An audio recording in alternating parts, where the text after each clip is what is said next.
fully loaded with fuel, riding a little low, but finally ready to leave. Whew. Been quite a thing, Titusville. It's been quite a thing. All right.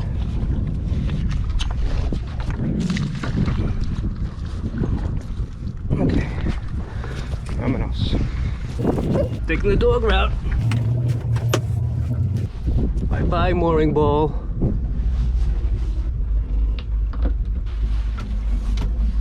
You guys coming up? Good. I like it when they're up here because I can keep an eye on them. Bayard fell overboard once when I had first gotten the boat.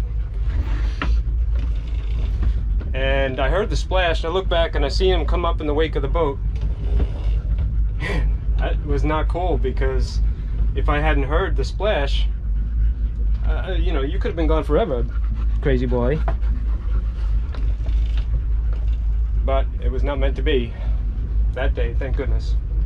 But ever since then, it's just another one of the lessons that I learned is when you got dogs on board, just do your very, very best to keep an eye on them, because if they were to fall in and you don't realize it and you keep going, I mean, they've got numbers on their collars, but you never know if you're going to see your best friend again if that's the case.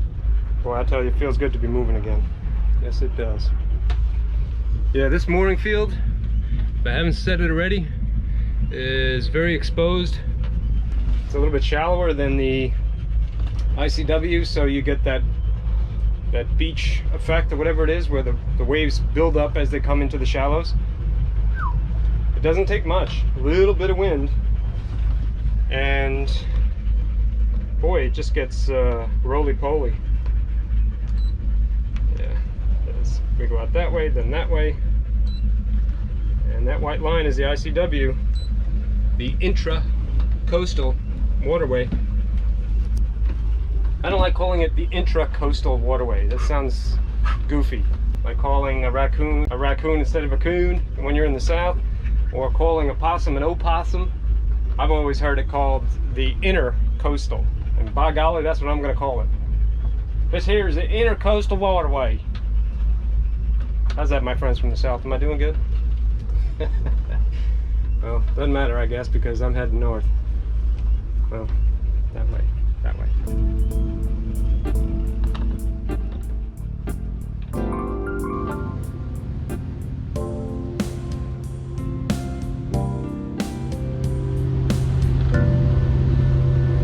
I've been looking at this rail bridge, which is most of the time up, almost vertical. And now for about 17 days, 18 days, whatever it was.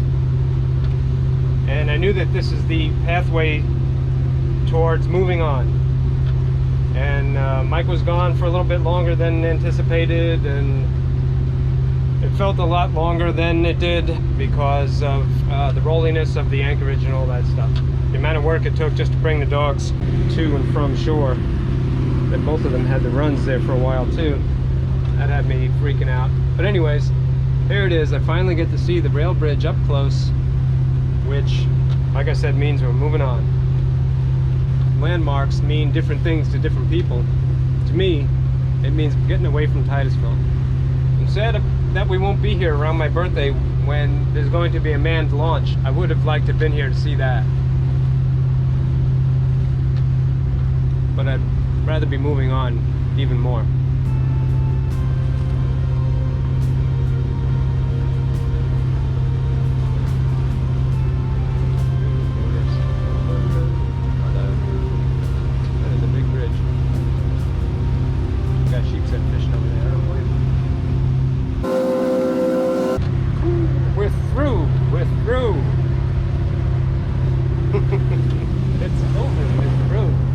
Listen, Harry, if you're unhappy with my work, tell me now! You're through! Do you hear me? Through! You'll never work in this town again! Don't leave me hanging by a thread! Let me know where I stand! Where to next?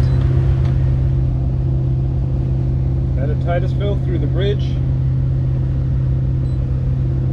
And now we're turning right, and we'll be going from the Indian River into Mosquito Lagoon.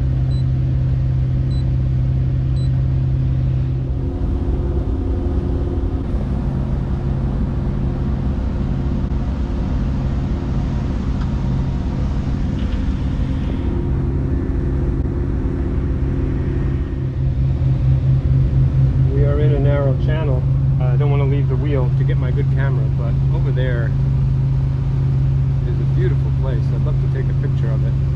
Maybe I can zoom in on it. It almost looks deep in the center of that crescent. What a cool place. It's so far from anything. It would be an amazing place to spend the night, probably. I think coming into Mosquito Lagoon, we're going to see a lot of places like that. Navionics showed a boat ramp here in this very narrow cut, and with some weather coming, Mike and I contemplated the idea of spending the night here. Good gosh. I had time to grab the radio. As you might have heard there, Mike had to use the head, and stopping here was a good idea anyways, just so that the dogs can go for a walk.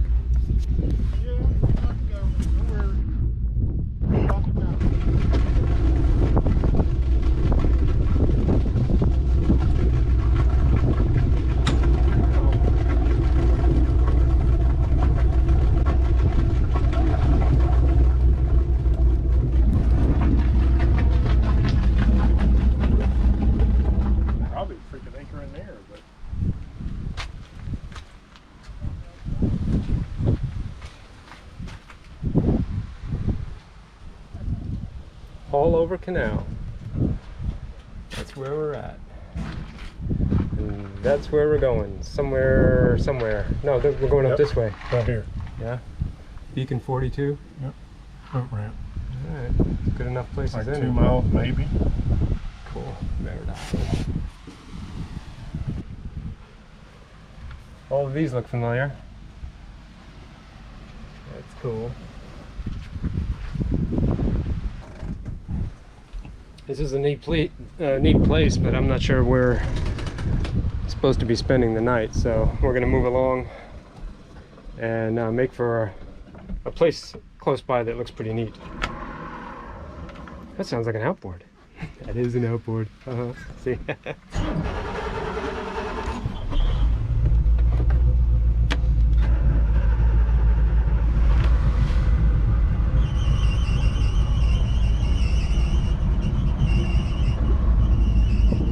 That squeaky motor wound up being an issue that didn't get resolved for quite some time. For the time being, it gave me a lot of stress. That and the fact that as we were going out, we saw where all the boats were going.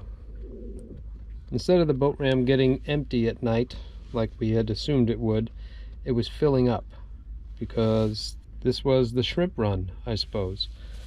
All these boats were going out here to park in the middle of the channel and capture all the shrimp that came by. I bet it is really, really cool.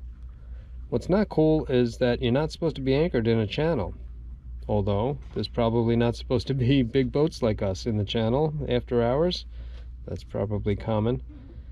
Look at the current moving through that bridge. It was not cool for us. We just wanted to get out of there, because this was their playground. This was their backyard. We didn't belong, we were just passing through. But my goodness, look at all those boats. Every single one of them had an anchor line out, except that guy to the right. We got some dirty looks too from people. People anchored in the channel, go figure. But again, we kept our mouth shut and we just oozed on by, and we moved along. We needed to find a safe anchorage, because Mike was going to be gone for a few days, and I didn't want to have to mind his boat while he was away.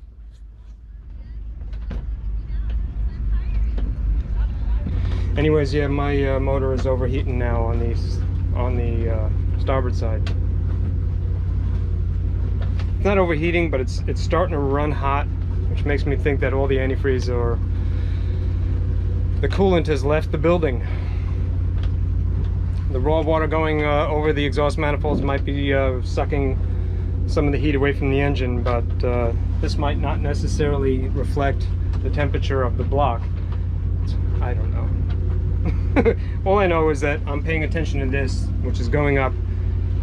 So I shut it down and I'm down to just the port motor again. That's awesome.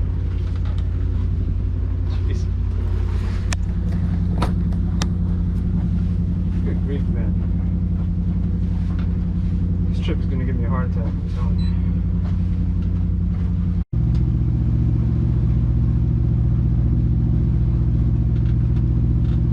In past videos, it's not that I'm afraid. I'm out here, I'm doing it. It has more to do with the fact that I'm aware of the potential dangers.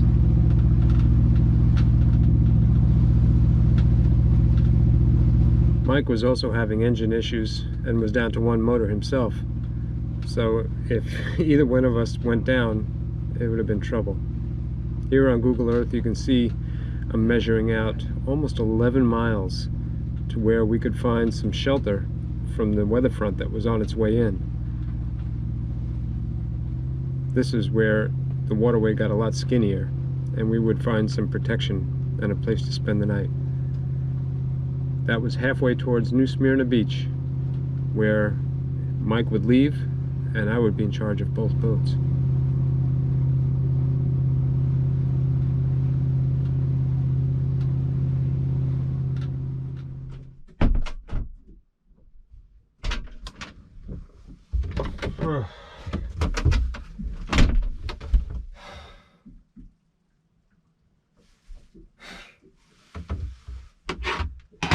Well, we made it. For tonight, at least. Tonight's not going to last very long. We're going to get underway again first thing in the morning. We're going to try to find a marina. You know, it'll be better than getting chased around by wind and storms.